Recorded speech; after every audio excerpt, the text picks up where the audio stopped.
was our intro music so good? Like, I love both of them. I rock out to them every day without fail. Both are composed by me, so thank you very much, Kyle, for the compliment. No, they're not. Welcome to another edition of our Disney Morning Show, where we will catch you up on what's going on a busy Disney morning. Looks like it's going to be a pretty fun day today, so lots to talk about. We'll get started. My name is Doobie Mosley. I've been working here at Laughing Place since the day it began, which makes me a co-founder. Over there is my trivia friend, Kyle Burbank. How you doing, Kyle? I'm glad I'm trivia friend, not trivial friend. When did you start working here in Laughing Place?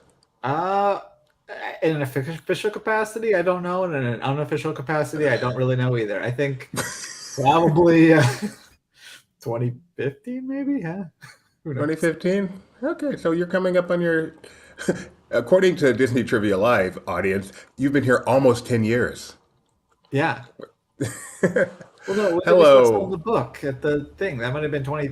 No, it would have been 2013, so it might have been 20. Then this is your 10th year anniversary. We should have a year-long 18-month celebration for that. Yeah. Yes, a year-long 18-month celebration. Hello to all our viewers out there who are participating in the chat. Hello, Nikki B. And hello, Nikki B. And Tony Betty. Technically, nearly would be the accurate word.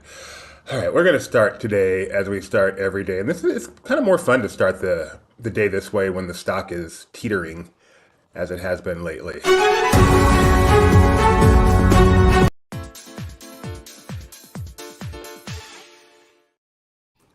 We should have aerial bingo to take a pool. How long do you think it'll take? You know what would solve this? 3 minutes and 3 seconds. You know what would solve this? Me clicking the wrong video is if hotkeys so that you can hit the wrong hotkey. Yeah, probably. All right. The stock yesterday was in the $91 range. How's it looking today, Kyle? I want to say it's up. I want it to be up. I need to make money. Let's scroll down from the Little Mermaid past the teleconference that's going on. It is up. It is up, Kyle. Way to go. You willed it. You manifested it.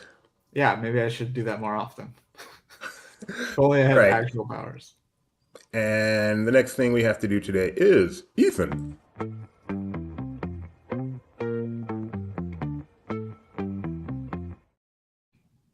You know, I always wait a second to introduce him because we can't hit the two videos too close together. So that's why I always say, here's Ethan. Hello and happy Wednesday to one and all. I don't have a lot to say today, so let's skip the shenanigans and get down to the weather. Anaheim is overcast today, although a little bit of sunshine may break through at points during the afternoon. Today's high will be 75 and it will be uncharacteristically humid. Walt Disney World is looking like a summer setup today, nearly reaching 90 with a chance of isolated to scattered thunderstorms briefly this afternoon. Castaway Cay will be a bit warmer today, hitting a high of 85 that will feel like 89. Meanwhile, skies will be mostly sunny to sunny all day. Disneyland Paris is currently in the 60s with sunny skies, but they'll fall into the 50s as the sun slowly sets. Tokyo will start off with sunshine tomorrow before increasing cloud cover moves in. Those clouds will also come with an increase in breeze. Nevertheless, it will be pretty warm with a high of 86. The rain has stopped in Shanghai, and tomorrow will mostly just be cloudy, although there is potential for some precip.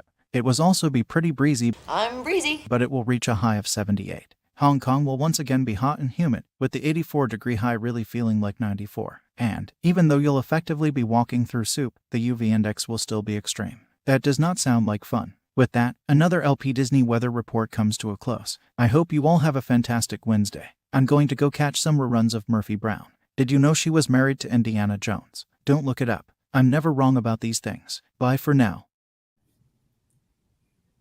Surprised you didn't throw a hashtag Ethan is Indian there. You managed to get the dancing baby in there and take a dig at me with Murphy Brown. What was so funny is you got mad at me. Like, I know it's Ally McBeal. I was like, I wasn't in here. Tony just said, go Google it. And I'm like, oh, I know what it is. I've seen Ally McBeal. You take out your aggression on me when I had nothing to do with it. I said Murphy Brown. I swear, people who've never commented in chat before jumped at their keyboard. It's Ally McBeal, you moron. How dare you think it's the Sprint lady? Disney 100 at Roosevelt's has restocked, and they have ladies cut and kid sizes. That is a big alert. If we have some kind of tweet or something we have a Roosevelt section coming up later in the show. If only we tweeted it like 25 minutes. Did we? Okay. I wasn't sure if that was the same story because, our headline did not mention ladies and kids. It just said the 100 back in stock. So Well, we didn't know I if there were wasn't ladies and sure. kids yet. All right. Well, so now it's news. This is what I'm saying, Kyle. No, but Apparently, our story doesn't say it. we do have links to all of them, though. So, they're pre-sale. We have breaking So you news have to this wait morning. 8 weeks, 8 to 10 weeks. It will ship. Jeez. But you know it's coming. You know it's coming. Kyle, why is this news? Hold on. The barges are gone. I had to get back to the Addition by screen so I could subtraction. see what you were showing me. Yeah, Multiple the monitors. harmonious Addition by barges, the last subtraction. of them has gone, and it's beautiful again. Like I always said, like Harmonious, not a bad show. It's just that it didn't justify having all that crap there. So, yeah, your Epcot experience is back the way it used to be. And it's not so much that we want to see the lagoon, right? It's that we want to be able to see across the lagoon at the beautiful World Showcase. And they didn't even use them for anything. They never did use them for something during the show, but they never did the daytime thing. It's just such a disappointment. Oh, all right. We're going to have a guest on today as soon as he comes in. While we wait for that, we do have some Disneyland news. So a slight change to how Park Pass reservations work over there. Like it says, Kyle? if you are at the Disneyland Resort, you'll be able to. Is it just annual pass holders, or I guess it's any guests? Yeah, I believe it's any guess. Okay, you can change. Previously, you had to cancel your reservation and make a new one. Now you'll just be able to modify it, which makes life much easier. It does, yeah. Much less risky Yeah. to be able to do that. And I think that is already the case at Disney World. So Disneyland, as always, the older brother runs a little slower. We have a special guest for today's show. We're going to bring him on right now to talk about a fun event he went to this morning. Oh, fun, is that the right word? Sure. A fun event he went to this morning. Hey, Jeremiah. What's up, guys? This is Jeremiah Good, Vice President of Vice Presidents of Roosevelt. He is our King Roosevelt around here. And he is going to tell us about what? Do you have the little green men alien shirt on, Kyle? Is that No, what I have the sketch one, and then next to me I have the C2E2 version of the Fire Pal. That was the one I wore the other day, and then because you have the C2E2 version? No, I have the MegaCon version. Hang on, let me get. This is going to be a hard pivot, by the way. Yeah. Trust me. So this morning, if you get hurt during this hard pivot, though, we know where to go. I definitely know where to go. This will be. I've never said this before in my life, but I wouldn't mind going to the ER right now. Actually, in a couple of weeks, because it's not open yet. So I'm trying to find the official title of it. Le Room de Emergency. No, it is Advent Health ER at Flamingo Crossing Town Center. There we go. So Advent Health and Disney has had a partnership for many years, and Flamingo Crossing, as many may know, is kind of Disney property, but not really Disney property. Disney owns most of it, and as I found out this morning, just over a year ago, they broke ground on the Advent Health ER at Flamingo Crossing Town Center. And today was the ribbon cutting for it. Never have I walked into an ER and videoed more than I did this morning. Good. So good, Jeremiah. Yeah. Look, here's me with the ice pick in my head. No, it is a beautiful, beautiful location. I will have video up shortly. I was editing it when I was asked to hop on here. Each of the patient rooms, well, starting from the time you walk in there, it is calming. It would be great if I could let me send you over a couple of pictures, Doobie. And that would be fantastic, Jeremiah. Yeah. Fantastic. Not a podcast. We run a really tight ship around here. You know. But yes, by the way, emergency room for anyone who wasn't sure. Thank you for translating that. I apologize. I don't mean to use my technical speak all the time. Rebecca says, I love the developing Flamingo Crossings area. It's my favorite area to stay. It has good eateries and delightful tiny Target. The I tiny haven't stayed Target there. is. I do not like the delightfully tiny Target. It is very much a tiny Target. You go there if you need the bare That's what makes it necessities. challenging. You have to, hit the bullseye. Yeah. Okay, There's a so tiny Target in Las Vegas that I thought was 2 stories because I'm used to, those city ones where sometimes you just go up the stairs. Because I was looking to buy a shirt and they didn't even have any men's clothing. I was like, what kind of No, Target is the tiny Target here has a very, very small selection of stuff.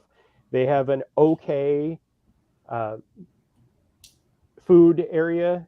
Like you can't really get, if you want to make a meal, you're not in much luck. If you want to grab enough for meal prep for your cast member lunches, it's a good place to go. all right, we have concluded our discussion of the tiny Target. At Jeremiah least has sent will me it keep some you away pictures. from having to go to a Kissimmee Walmart? Yeah, or the Kissimmee Target that I wasn't able to enter the Kissimmee Target at one point because of a rainstorm, and out of town visitors all camped out right in that little area in between the two doors. Why did So anyway, a the rainstorm flamingo. prevent you? Wait. Why did a rainstorm prevent you from entering the tiny Target? He just Because explained it. People yeah, all crowded in the vestibule, so he couldn't walk through because yeah, people were blocking it. it One more was question. Does everyone go the same place when they hear the word vestibule that I do? I'm in a ATM vestibule with Jill Goodacre. Thank you. Okay. Jeremiah. right over. Did a flyby. Ethan needs to work that in somehow. Okay, we have pictures now, Jeremiah, so I am ready when you are. Okay, starting off. So this location is, I believe they said 19,000 square feet. This was the dedication. Of course, a lot of Advent Health people. Mickey, Minnie, Jeff Volley is there. Of course, the tallest person, and I happened to sit right behind him while I was trying to film. Thankfully, I was able to move around him to get the footage that we'll have up later today. But this location, I don't recall This how many patient rooms there are, but this is the patient room. On the wall of each of the rooms is this flat screen TV. The big thing that's on the bed is the remote. And Disney Live Entertainment and Disney Music came up with 3 different art forms to relax the guests. The music in there is all Nemo based, and it's white noise and brown noise, so it's all layered. Like we were all standing in there, and we just kind of forgot about it after a little while. The videos are beautiful. I have a good portion of each of the 3 different types. This one is the layered paper. There is, yes, they are guests. I would go. Layered. Uh, now I have to look it up. Thanks. I had it. Thanks. Throwing things at me. Get on a stream, why don't you, Jeremiah? That'll help. Layered paper, digital, pastel, and oil painting. This is the layered paper, and it is all Nemo themed with soothing music. The remote lets the patients in each of the rooms choose what they want, and it adjusts the lighting.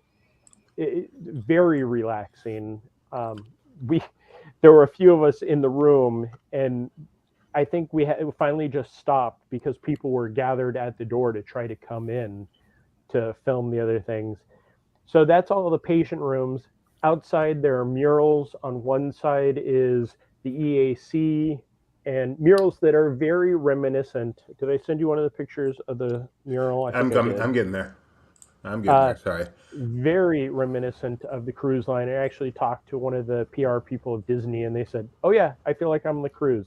And this is the Moana side that has Moana, Hey Hey, Pua. thank you, and then there's Ariel and Flounder going down to the I can't think of what that area is called. The sea. Yeah. And when you walk in, on one side is Of course, Flounder with the dingle hopper, and on the other side is Nigel the pelican. the the lobby on you're underneath the pier, so there are different characters from Finding Nemo all around, and they have plexiglass fish in a swirl, and in the center is Marlin and Nemo. This is the CT room. I spent 5 minutes videoing in a CT room and taking far too many pictures. My experience in a CT room is you should not have anything metal in there. Were you okay? That was I really was hesitant walking in there doing that, but nothing was on. The video screens above, things float by you. We were able to see Crush float by. And Moana on her boat floated overhead. Again, just completely calming. As I said to the doctors, I'm like, I hope I never have to come back here again, but I would love to come back here again. So this isn't just a pediatric ER? Is this like for everyone? Yes. Yeah, it is. If I wish I had the press release with me. It opens up in a few weeks. I want to say that there were 24 patient rooms. They have an on-site, everything that is needed is right there for you. So it is a full service ER. So you won't have to go to Celebration as our CEO has had to in the past. Wow. So, bad. Distant Celebration. So if you if you Not plan on going to the ER, Celebration is an amazing hospital, as our CEO will talk about. And he spent a few days there. This is the ER if you have to go. And that's what I was talking about. Him just being like, yeah, he has to go to the hospital.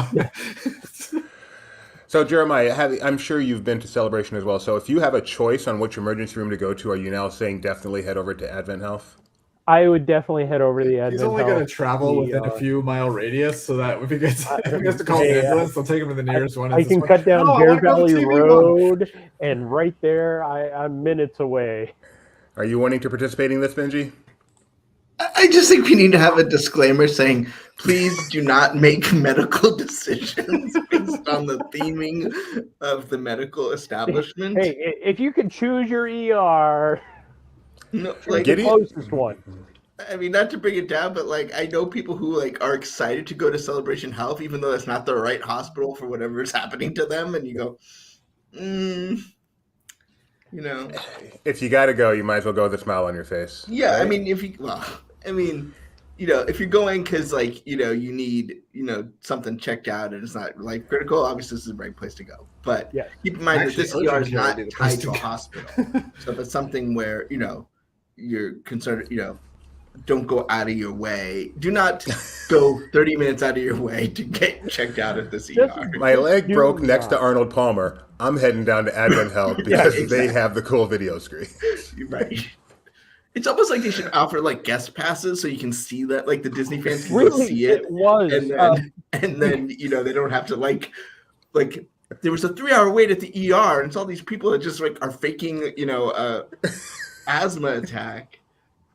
Yeah, Doobie, you asked what the difference between an adult that likes Disney and a Disney adult is. The Disney adult feels pain in their chest and a tingle in their arm and drives over here instead. Hang on. I could watch the cool Nemo videos or have a view of Celebration and the Lobster Place. The nurse is going to come in. The nurse is going to come with the discharge instructions, and the guy's going to be like, "No, I got to see the whole loop." What some of the nurses were talking about how they're going to start monitoring the time that people are in the rooms, because I sat in one of the rooms for it was about 2.5 minutes, and from the start of the loop they hadn't even gotten all the way through it. I sent you one of the shorter loops of the layered paper, Doobie. Okay. I don't know if it'll shut us down. I don't think it will. I can't play it. I'll keep talking. I'll do what I can. Okay. But yeah, it's a beautiful location. It is also, Flamingo Crossing is now the home of the CP Housing Plus, they are expanding a lot of the apartments out that way. So, as Rebecca said, the tiny Target and everything is a good place to go. But this ER, it's funny. I was there just over a year ago, and my brain, because of the blip, the time doesn't work right.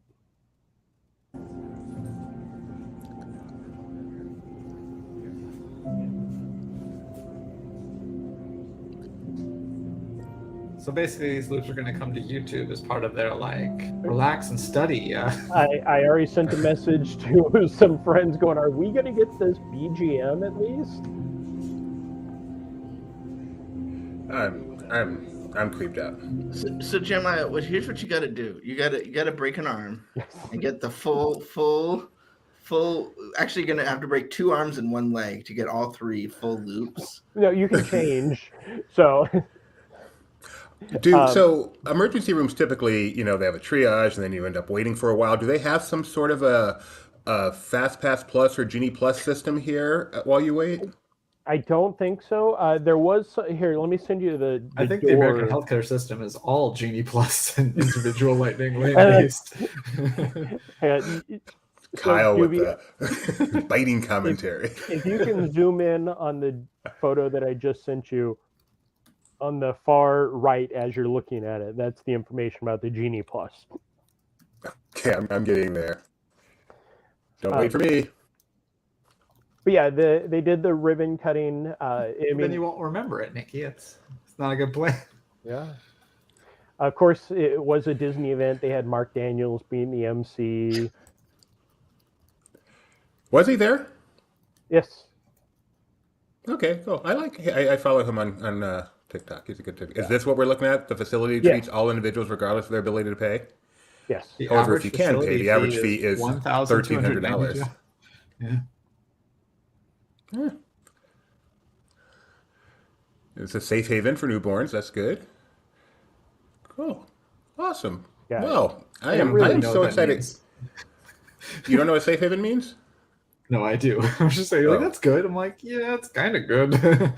Well, it's better than leaving them on the sidewalk or something. Safe haven means you can drop off your newborn there without any repercussions if you don't want your child, which is better than leaving it someplace else less safe. So yes, it is good. And now I've had my biting commentary, and it's Jeremiah's turn. All right. Anything more you want to say about this exciting experience this morning, Jeremiah, as we all look forward to our next emergency room visit?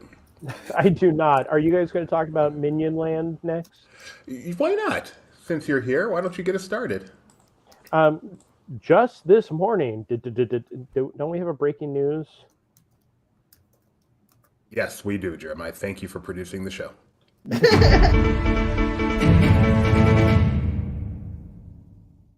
Orlando. What just happened? You know how when you're watching Sports Center or something, they're like, "Oh, if we can pull up that graphic," and then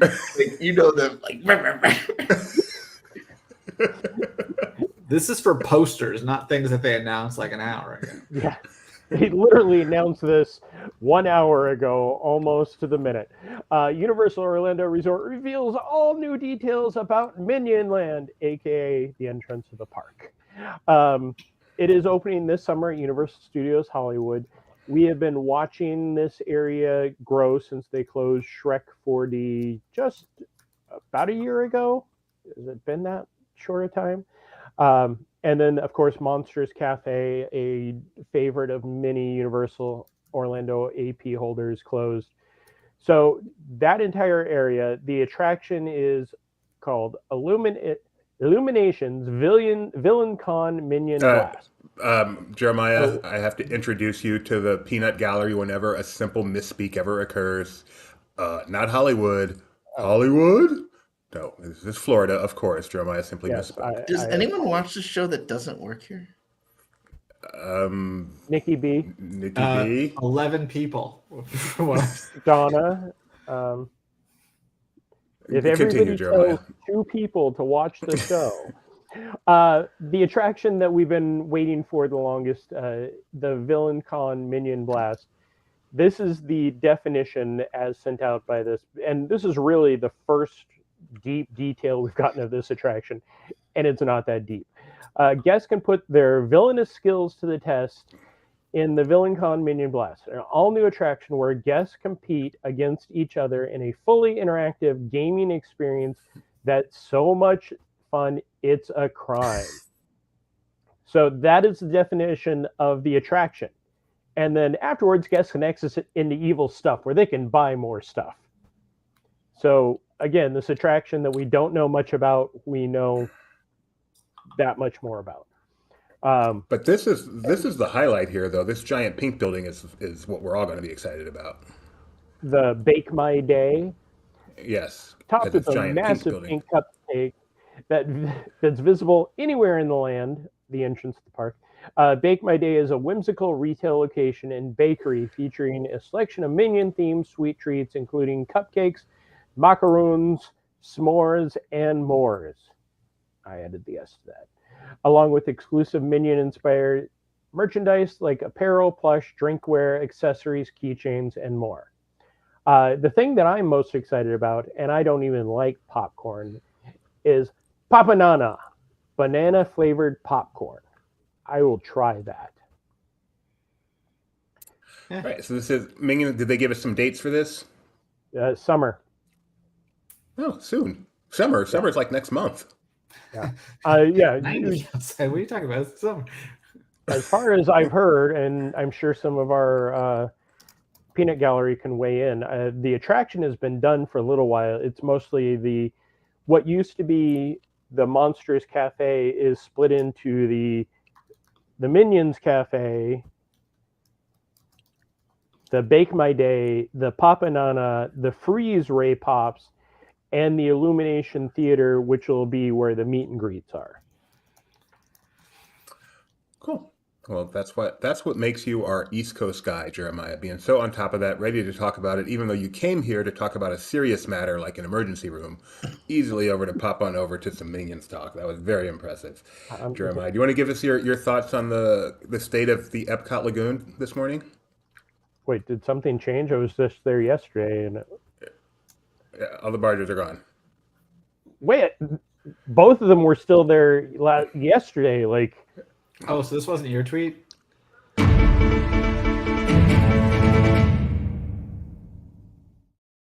This just in 20 minutes ago. This was from this morning. This was who sent this? Was it? I don't know. Whatever. Hang on. Let me see. Hashtag Epcot, hashtag harmonious, hashtag world. Tony. Also, that's 3 hours and 20 minutes ago. Well, I mean, on our show 20 minutes ago. Okay. Yes, but no, as of last night, both were still there. So they pulled those out pretty quick this morning. That's what makes it. Breaking news. Thank you, Tony. We are all lucky to be living in your world. He did. Tony had an early morning this morning, too. So good going, Tony. Yeah, you're going to... Oh, never mind. Wait, am I allowed to promise bonuses, Benji? No. Okay, never mind, Tony. I have nothing to say. Jeremiah, we already talked Roosevelt's with you, so I think we're done with you. As of 12 o'clock, the Steamboat Mickey shirt was restocked. Do we have a breaking news? Is it sold out yet? No, because we talked the women's and children's cut are. I don't know about the other ones. Different than the women and children's cuts we were talking about with the ER. Benji's giving us the finger. No, Jeremiah, you got something exciting you're going to be covering, so we're going to talk. We're done with you? Okay. Bye, Jeremiah. Thank you so much. Bye. Bye, Jeremiah, and then Benji leaves. All right, moving on to our next... tell Jeremiah about whatever exciting thing he's going to go do. We actually have some new breaking news.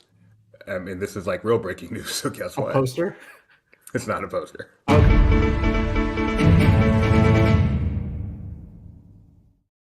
This just in. Wrong tab. 15 first-timers on the Billboard's chart this week. Wonder House, Jimmy Stack, Dr. Teeth, and the Electric Mayhem, and more. The Electric Mayhem are now officially Billboard charting artists nearly a half-century after their on-screen debut. He's finger wagging. It is just the Electric Mayhem. It is not Dr. Teeth and the Electric Mayhem. I can tell somebody has not watched the show. I am reading the tweet. I guess Billboard did not get around to it yet. I am reading the tweet, and I have watched the show. I have finished 6 episodes, so I'm watching one a day. So don't get on me, Jeremiah. Don't at me. The album is technically under Dr. Teeth and the Electric Mayhem. Wow. So I know there's some anachronism there with the. Now just a minute. We're hitting a new low today. It's pathetic. Too many cooks in the kitchen. I know. Okay. Jeremiah, stay off. Benji, we'll ask for you later. Right now, stay off. Regardless, congratulations. You guys have stolen their moment. Congratulations to those guys for making the Billboard charts. On what is offensive. Zoot, Dr. Now, I was watching Barely Necessities yesterday, so you guys have been watching Muppets Mayhem, right, Kyle? I have not. My wife has been watching it without me, unbeknownst to me. I proposed it as a weekend viewing, and it was not selected. And then I found out yesterday while watching Barely Necessities that I have not seen it, but she has. She said she'd watch it again because she's only been half paying attention and just put it on as like background, but still. That's why I'm only watching. She's eavesdropping and just like. That's why I'm only watching one a day, because I am focused on it. For that half hour, I am watching the show, trying to really take it all in, and I can only focus for a half hour a day, if that. So one a day, 6 episodes down, 4 to go. Yesterday's episode was the best since the first episode. I really, really enjoyed yesterday's, which had all the flashbacks, learning about the history of Dr. Teeth. It was really good. All right, that's that. Let's get on to ABC. We talked a little bit about the upfronts yesterday. Easy as 1, 2, 3. Sing it, Kyle. Simple as do, re, mi, ABC, 1, 2, 3, baby, you and me, girl. Your music knowledge just blows me away every day. All right, we have the full lineup for ABC this fall. It's pitiful. We hope you don't like scripts. This is a fall lineup. Fall is supposed to be the big launching pad. And so when you see repeats in an official time slot for the fall, you know things have gone bad. So Dancing with the Stars, as we knew, is coming back to ABC. It'll also be simulcast on Disney Plus. That's going to be on Mondays at 8. It'll be 8 and 9. The Golden Bachelor is at 10. That is the Bachelor franchise, but with older contestants. Could be senior citizens. I don't know how old they're talking. It's probably like the Golden Girls, where they're probably 55, but to us they look ancient. And now 55 is like nothing. Yes. Wait. So, I could be eligible for the Golden Bachelor? I don't know. Presumably. That's so painful. So yes, the Golden Bachelor will be on at 10. Celebrity Jeopardy is coming back. That was kind of the fun tournament they did last time. That'll be Tuesdays at 8, followed by Bachelor in Paradise. So that's right. You're going to have Bachelor on Monday nights and Bachelor in Paradise on Tuesday nights at different time slots. Wednesday, Judge Steve Harvey kicks off. I must interrupt you. I watched Judge Steve Harvey, a full episode last night, laughed my head off. That show is so good. So good. Yeah, Rebecca, too. We were cracking up. But it's summer fodder. It's not fall lineup fodder. And then you have an hour of Abbott Elementary repeats Wednesdays at 9, followed by What Would You Do? And then apparently this is the answer to what would ABC do if there was a writer's strike and they couldn't have any good material. Thursday, Celebrity Wheel of Fortune on at 8, followed by Press Your Luck at 9, and the $100,000 Pyramid, because Michael Strahan doesn't have enough jobs, at 10. Friday, Shark Tank at 8 p.m. That's probably the best thing on this lineup aside from Abbott Elementary repeats. And Steve Harvey. And then 2020, someone gets murdered every week, and you'll learn about it. Saturday, America's Funniest Home Videos will go on until linear TV passes away indefinitely. And then finally, The Wonderful World of Disney, which just means they're going to be showing some older Disney films. I think we got the first few of those. I don't think we have the article up yet, but like Toy Story 2 was one of them. And The Wonderful World of Disney never really goes away. It still comes back like every few. Like there's a Shang-Chi in a couple weeks on a Thursday, but this is their Sunday night. Wonderful World of Disney movie series will be going on during the fall. Who'd have thunk that America's Funniest Home Videos would not be the show killed by YouTube? But it survives. Tony, credit for this line. Can't wait for the spinoff. Bachelor in AARP.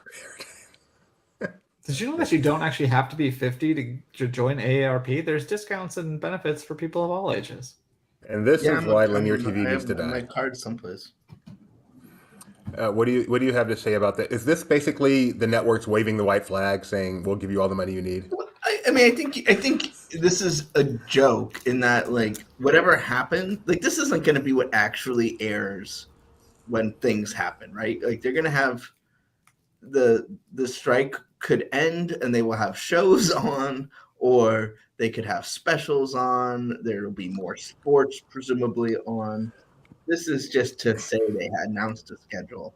I mean, it's every year they announce a schedule and then that doesn't actually happen the way they say it in May. So I don't think this year will be any different. But or at least, they're being, if you compare it to like NBC announced like all these scripted shows that are going to be airing that, are not going to be airing, when they normally would because they're not being filmed right now. So I just think, Disney's committed to killing linear television. So, well, no, I heard Christine McCarthy this morning. She still sees a place for linear television. Yeah, no, I'm just kidding. But like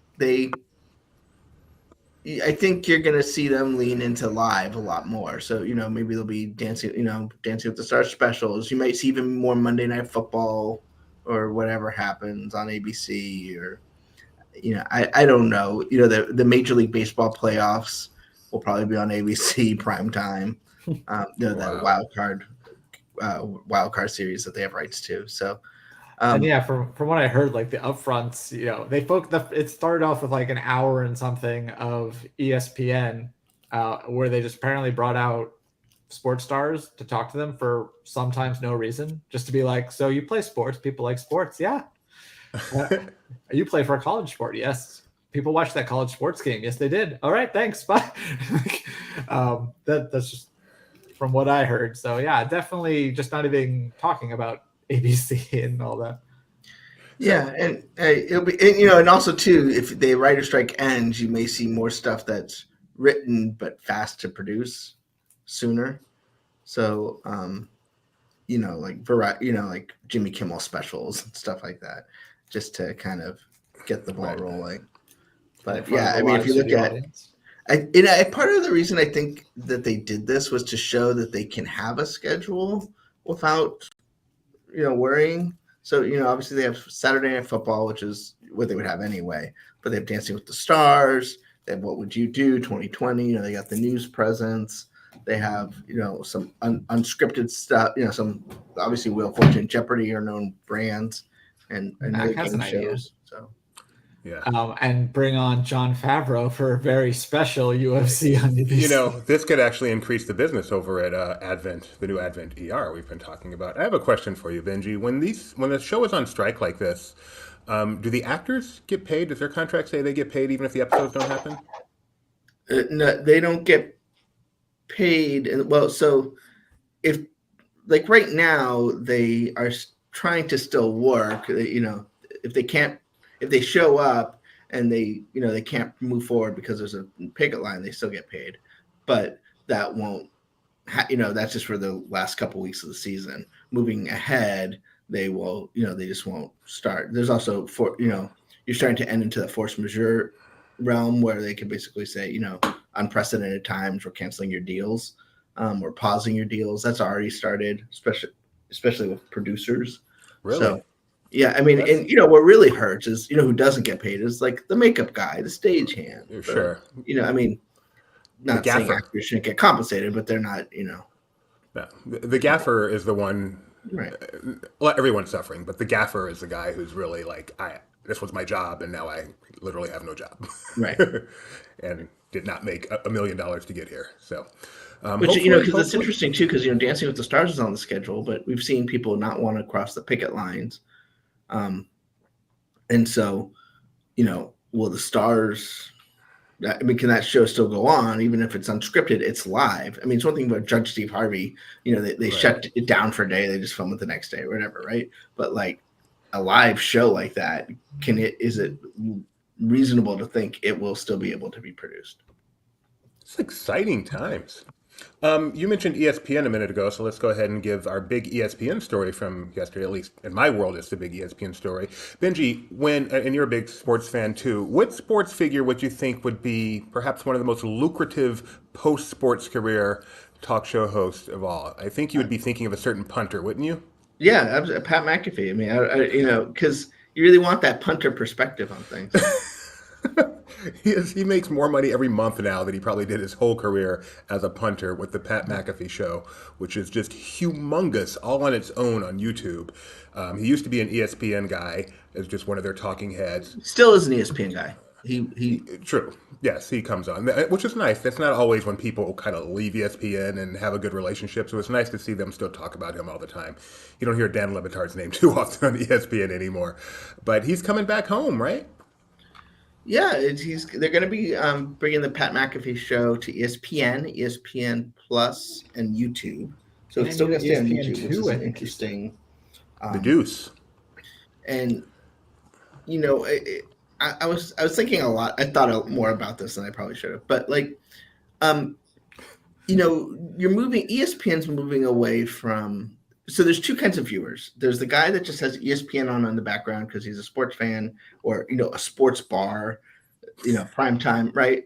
Like, and so there's a value to being on ESPN because by default, if you go to a sports bar, one television's always on ESPN, even if it's World's Strongest Man, right? Like, there's always not a thing anymore. It is. It's on CBS, but they are transitioning to it becoming event-based, right? Where it's like it's more about ESPN having rights to games, and it's not so linear, right? You're going to go to ESPN app, watch whatever game you want to watch. They could have 4 games happening at the same time. It doesn't really matter because it's all in one app. But this is an interesting conundrum in that you have a show that's on your ESPN's able to fill midday time, which is not, there's not games typically happening at 12 o'clock on a weekday. And then you have, you're filling you're able to fill that time instead of having produced Sports Center or whatever. You're basically outsourcing. I mean, I don't know the economics of it, but you're basically saying, hey, fill 3 hours of our midday lineup, but we got nothing else to say. So, if you look at what ESPN has right now from 12 to 3 Eastern, it's 2 hours of Sports Center and a show called This Just In with Max Kellerman. And ESPN over the last couple of years has transitioned away from personalities because they were paying them a lot of money, and no one, midday ESPN isn't the economic driver that a game is. And so you're investing in the wrong spaces. But this guy is obviously, Pat is so huge and culturally huge. He appears on the Peyton cast and everything that it seems to be worth it to him. I wouldn't have pegged this. Now, Pat tweeted that, actually talked about yesterday how he was hanging out with Bob Iger. So presumably Bob Iger is a fan too. And it's just an interesting, I wouldn't have seen this coming. I mean, usually people that have these enterprises too, they don't want to give up creative control. And, ESPN might say you can do whatever you want, but there's limits to being on broadcast net or, Yeah, I mean, he made a point of saying in the thing I saw, this is going to be the same Pat McAfee show. And at least to some extent, it can't be the same Pat McAfee show because there are no censors on the Pat McAfee show. So how much of that but what I presume he really means is he'll still have control over what he talks about. He's not afraid to offend the powers that be of the sports. So presumably that'll be able to continue, or at least he thinks it's going to be able to continue. Yeah, it seems like a good play to me. It's he seems like he seems like a guy who wants to be on ESPN as opposed to a guy who's on ESPN because that's where they can get exposure. And yeah, the deal he's leaving, he was making reportedly like, what was it? It was an $80 million 4-year deal or something like that. So it's not like he had to come to ESPN for the money. Right. And, outside of Stephen A, there haven't really been a lot of people, I mean, you look at, Bomani Jones, Pablo Torre, Dan Le Batard and that crew. They all, what's that?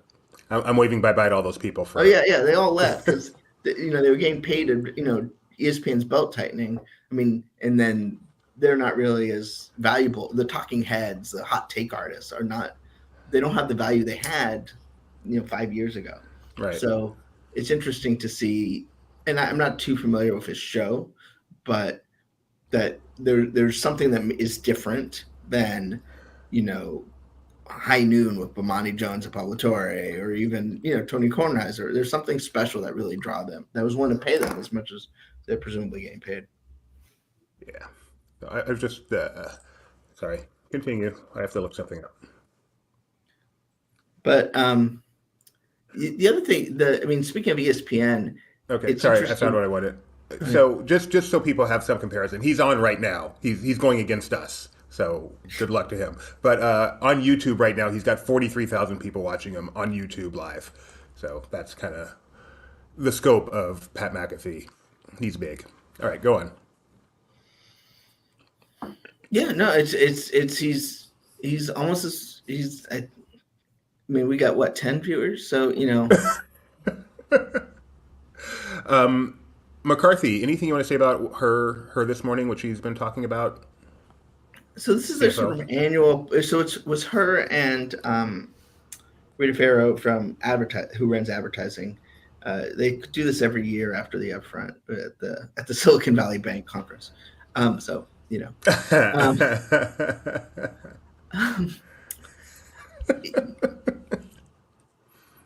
which obviously they're betting on advertising coming back. I mean, that's what's really going to drive Disney. Disney is investing in advertising technology. Disney is pushing people to ad-supported versions of their services, and they expect that to really help make Disney cash positive, particularly if you're comparing it to Netflix, where they have advertising now, but they don't have that whole infrastructure that Disney has had from having ABC since 1995, right? Or Hulu. So now on the park side, they keep talking about, it being a growth business. They're going to keep investing in the parks. They give a lot of credit to Josh Tomorrow. Like, it was surprising how many times they mentioned Josh Tomorrow. And Josh Tomorrow will actually be doing an investor presentation on Monday early. We'll probably be live blogging it and doing a special show after it, because that'll be super interesting. This was not nearly as fan based, it's advertising. But the one thing that they did mention is that Disney, they'll be looking at Disney, what people watch on Disney Plus, on how they invest in the parks. So which IP do they bring? And I mean, the people that don't want IP in the park. Is this news? Is this not something they've been doing? Well, but here's the thing that's nuanced about it, right? It used to be they would go. I mean, she gave the example of Frozen, which is a terrible example because obviously Frozen was a phenomenon and theatrical. But now you could say, okay, you know what? A movie has legs that we didn't see theatrically, but it's still very popular, still very engaged. You could have a movie that's you're talking about building a 30-year asset at the parks, right? So you don't want to just, something comes in hot and fast. You don't necessarily want to build a theme park attraction around it. So you're looking at, do people watch it multiple times? Do people, what's the engagement level on it? And, even Encanto, right? Encanto was not a huge theatrical experience. Now, obviously COVID played a role, but it is still big on Disney Plus. So I think it's pretty clear that you're going to have Jessie and Dance Mom experiences coming to Disney parks. Those are very popular on Disney Plus. Wow. I'm glad she said it. It seems so obvious that I hope this is something they've been doing the whole time, even if hadn't been talking about it. Well, I think you got to read it. There's what they have to tell Wall Street, and I'm not saying it's not true. They would never tell Wall Street something that's blatantly false, hopefully, but it's more nuanced in practice, right? Like, and so they have to. It's obvious to us. We follow these things every day. One thing I've learned about the investment community is they don't know as much about Disney as we know about Disney. And that I've learned.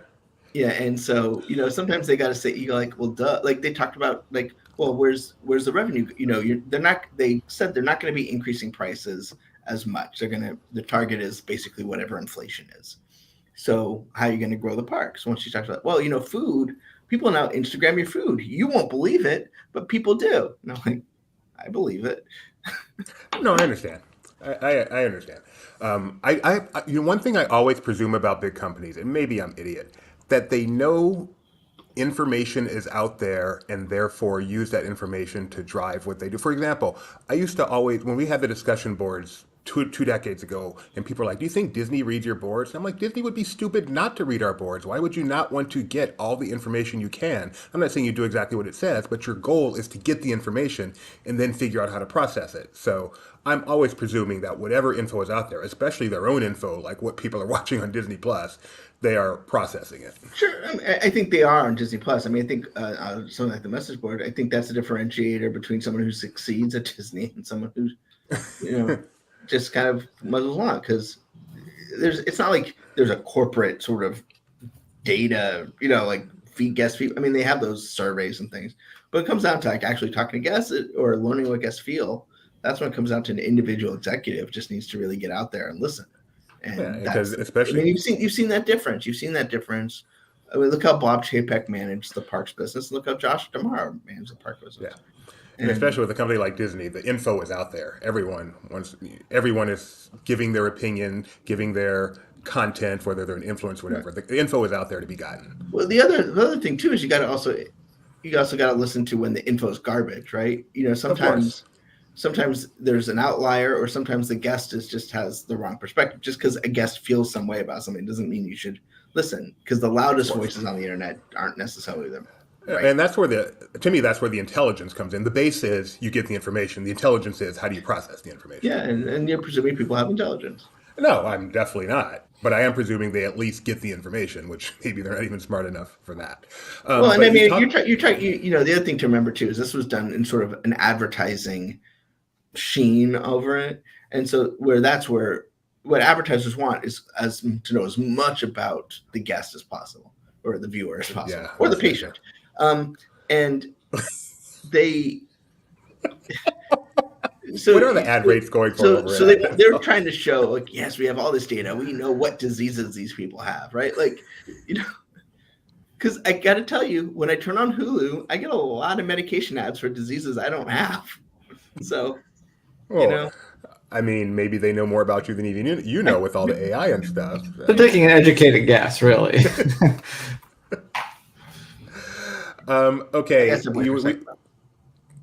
Just what I kind of needed you there. So hopefully he'll come back soon. A couple of comments Rebecca made. We were talking about the Pat McAfee. He talked about that on his show today. You can go check out on his Twitter. It is not necessarily family friendly, but just be aware.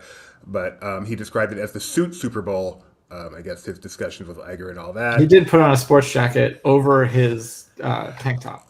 My one hope for Disney in giving him any parameters is you may not wear a tank top on the air.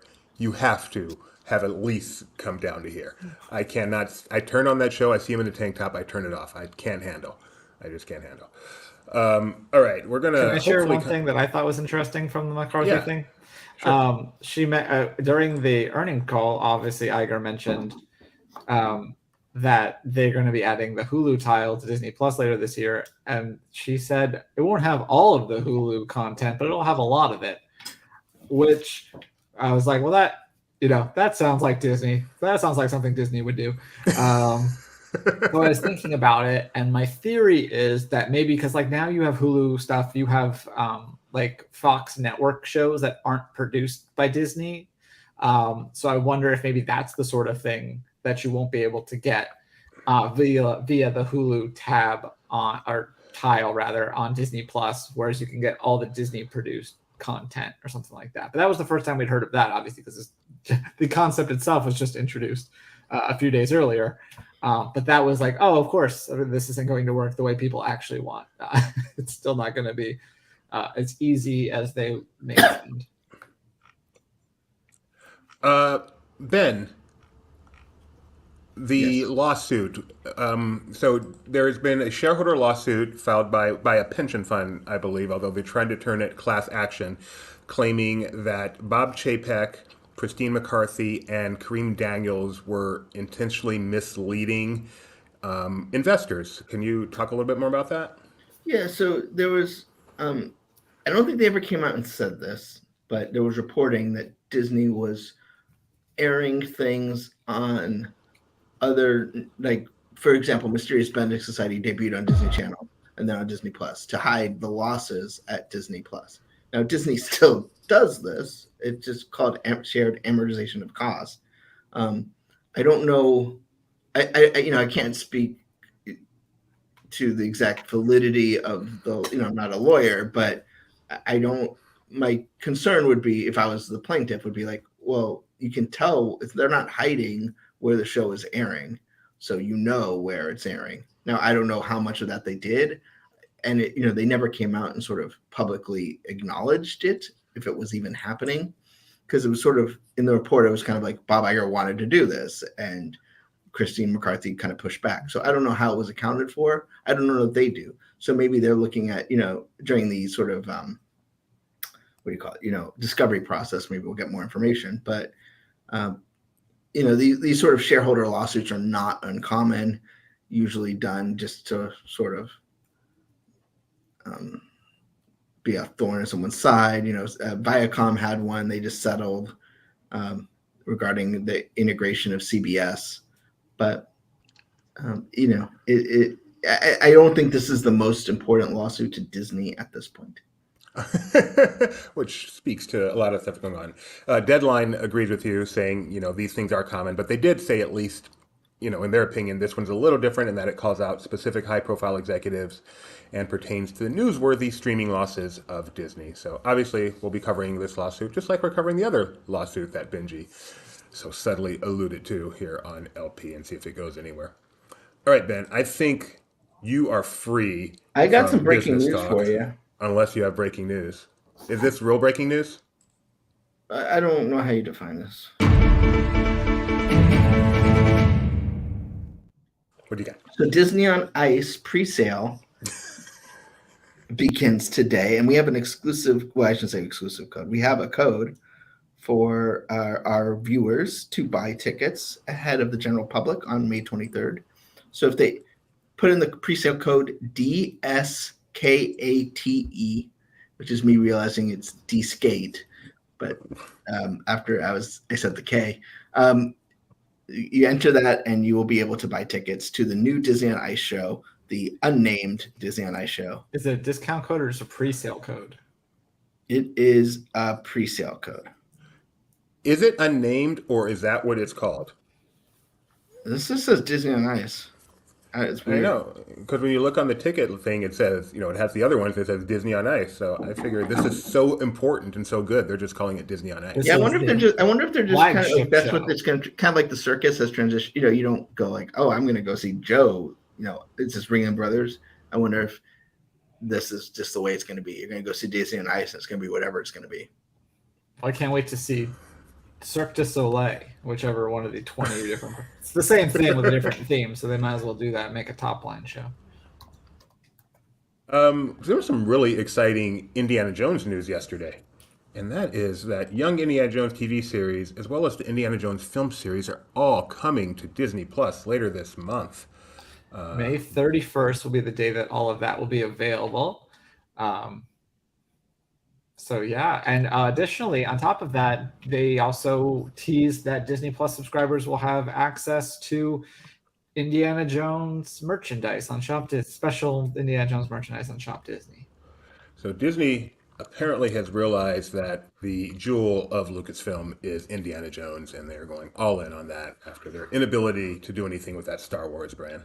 Well, Kathleen Kennedy, this was her first time at the upfronts, apparently. Something we don't really think about, but she came out and talked about a little bit about Acolyte and about this. She made this announcement about the Indiana Jones stuff coming.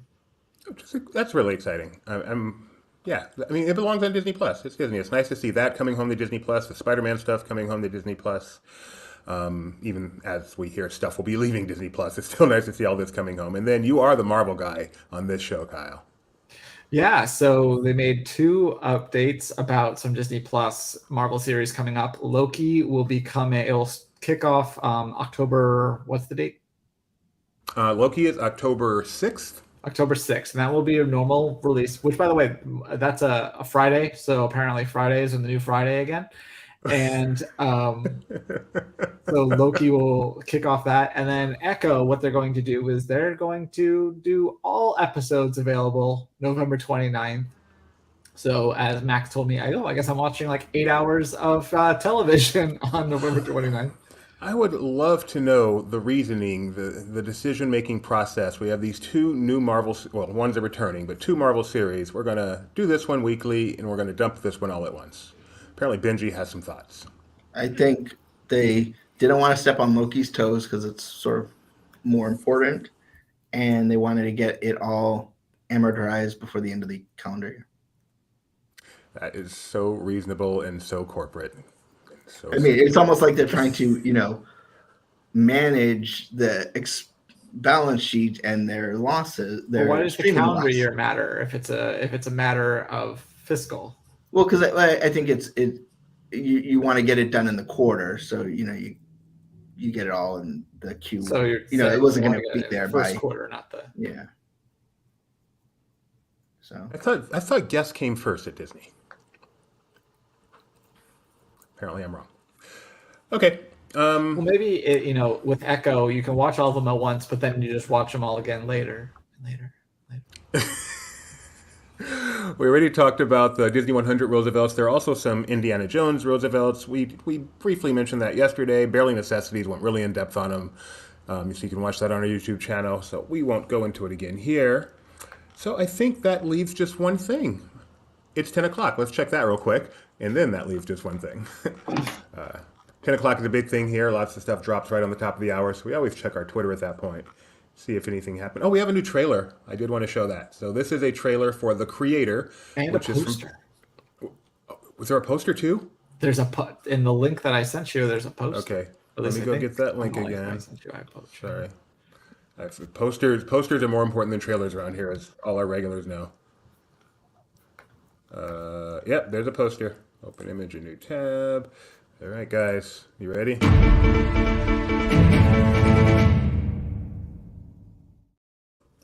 From the director of Rogue One. Great cropping. Is it not all in there? There it is. From the director of Rogue One. We've got Mountaintop. No, we've got The Creator coming September 29th from 20th Century Studios, and we even have a trailer already, which we are about to watch. I think Ethan will have something to say about this tomorrow. PG-13. What's heaven? It's a peaceful place in the sky. Are you going to heaven? No. Why not? You gotta be a good person to go to heaven.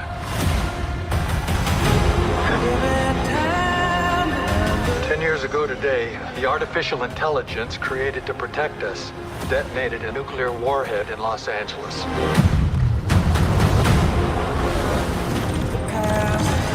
For as long as AI is a threat,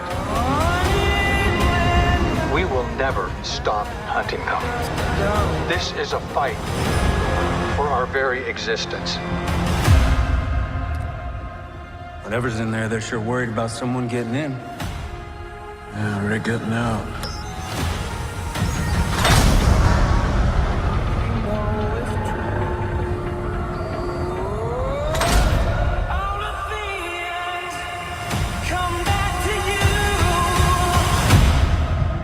We're just saying we can't go to heaven because you're not good.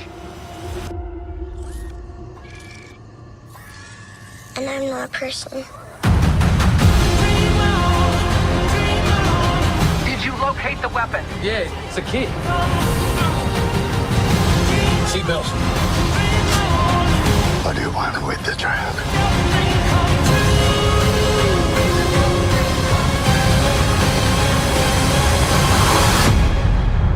We are this close to winning the war. Execute her, or we go extinct.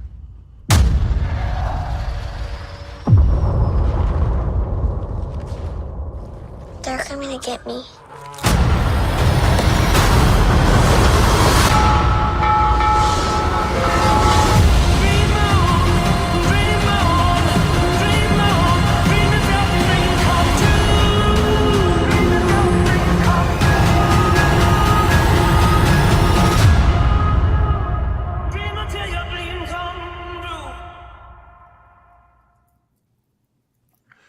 That looks intense. That's my kind of movie. I'm excited I about the saw it. trailer. Your jaw dropped, literally. I know. I'm kind of wishing I hadn't watched the trailer though. Tony Gifford.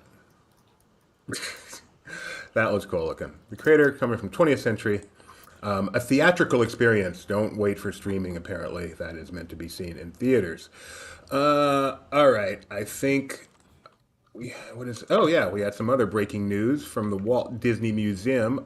This is so up your alley, Benji. That's why he's calling it breaking news. I'm leaving it for you, Ben. Oh, you want me to talk? So they're going to be debuting first time in the United States, which implies it has been international, but I'm not aware of where. An exhibit from the Animation Resource Library of Disney Cats and Dogs. Now, this is the Disney Family Museum is not owned by the Walt Disney Company. However, this exhibit is produced by the Walt Disney Company. It looks like it was debuted in Japan and for a department store in Tokyo, not Mitsukoshi. So, as part of the Disney 100 celebration at the Diane Disney Miller Exhibit Hall, they will have this exhibit starting January 24th through Sunday. June 24th. June 24th through January 14th. Walt Disney Family Museum members will have a preview night on the 22nd, and D23 members can buy tickets for a preview event on the 23rd. Now, I don't know if you got to the end of this, Benji, but if you want to see your pet featured in the exhibit, submit a photo of your pet for a chance to see their face on a digital display in the exhibition surrounded by some of the most famous animals in Disney history. Yeah, I did see that. And of course, my dog just had face surgery, but we will make it happen. And Rigby, as if you don't have photos of your dog. Yeah, Rigby too, maybe. Or it's like half his phone memory is taken up by photos of it. You can't delete a dog photo. It's like, yes, maybe I'll submit Rigby. But I probably won't get around to San Francisco to see it. Well, just have to tell me. All right, here we go, folks. This day in Disney history, the portion of the show where we try to get Kyle to guess what's special about this day in Disney history. Starting in 1950, Kyle, we have a birth. One of literally, Howard Ashman. Yes, very good. Literally one of the most important people in the history of this company. Howard Ashman was born. You can watch this documentary, Howard, on Disney Plus right now. You can see if you look real carefully. I started it, got about this far into it. Wow, Tuber. You didn't even get back to the word. You just got to that. You know what happens with ones like that? I put it on to be background, and it starts, and I go, "Oh, this is really good. I can't do this as background," but I never make it foreground, and it just sits there. All right. On this day in 1955, a great actor, also a good director, has a couple of huge Disney acting credit as well as directing credit. Just say it, he's no longer with us. You know him best for Twister. Oh, Bill Pullman? Wrong Bill. Bill Paxton. Paxton. See, that's why I knew I was going to get it wrong. I did the thing. I never bother Mike because he's not an early riser, so I do that through you. Bill Paxton here with Charlize Theron. Charlize Theron, thank you very much. From Mighty Joe Young, which is his great Disney role. And he also directed The Greatest Game Ever Played, starring former Disneyland president Matt Ouimet. On this day in 1962, a Disney movie came out. I will read you the description of this movie. The Willards from Indiana travel abroad for a once-in-a-lifetime vacation to Paris, France. Bon Voyage? Very good. Wow. 1962. Oh, Bon Voyage, yeah. Yeah, I'm impressed. If you see, Bon Voyage is very fascinating as a Disney movie because it is like Touchstone before Touchstone. It is definitely the Eiffel Tower before it tilted. Yeah, it's it has, I don't want to say questionable content because it's not that's overselling it, but there's definitely like, And it stars Jane Wyman, who used to be married to Ronald Reagan, who opened Disneyland. So it's all a big circle. Tony says, "Don't feel bad, Kyle. Bill Pullman, Bill Paxton, his aunt, who I believe is 92, does the same thing." Well, it's one of those things that I would get right, except that everyone. The thing is, the joke is that everyone confuses them. So then, of course, I, in the moment, can't think of which one it actually is. Like Gamera. Exactly. Gamera? On this... What's yes. Gamera? Benji should really watch our shows sometimes. Gamera, the character from Guardians of the Galaxy. On this day Oh in 1991, a resort opened at Walt Disney World. What year? 1991. Moderate resort. Still there. Caribbean. Still there without a different name. So it's not Dixie Landings. French Riverside? French. What is it? Just say the word, French Quarter. You're like right there. But that's not the original name. Port Orleans French Quarter. Oh. It's the original and the current name, right? No, it wasn't.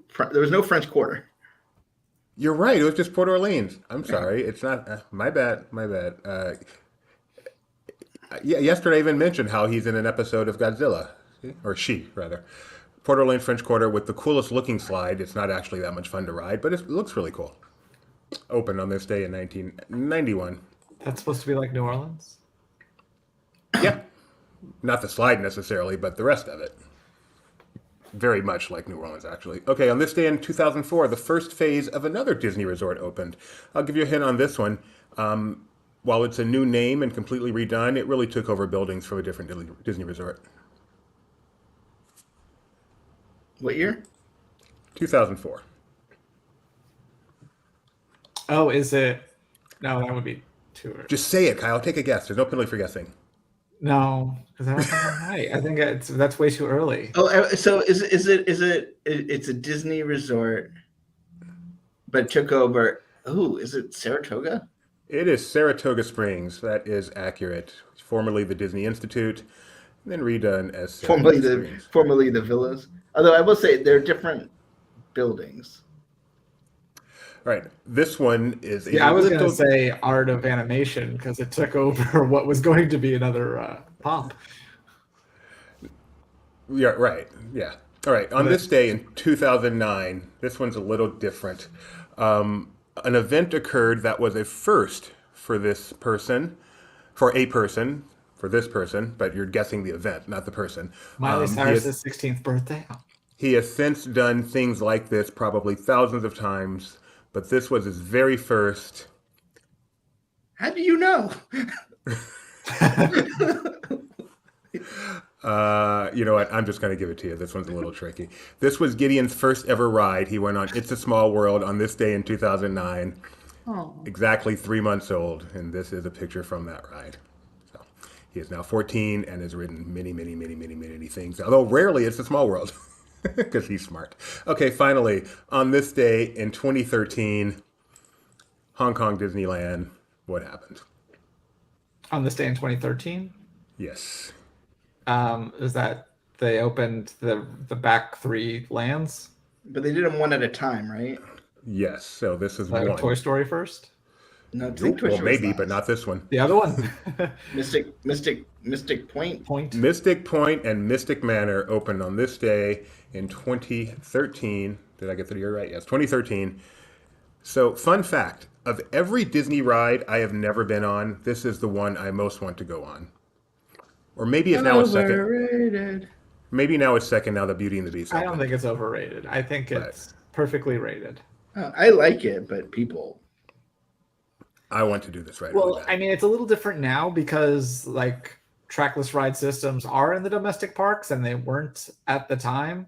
And then, I think that ending scene, and also Albert's incredibly cute. Oh, yeah. But no, the ending scene, and I think. Seymour. Oh, no. That's the I think the opening and the ending of this make it perfect. Popcorn or churro, Mystic Manor or Sinbad?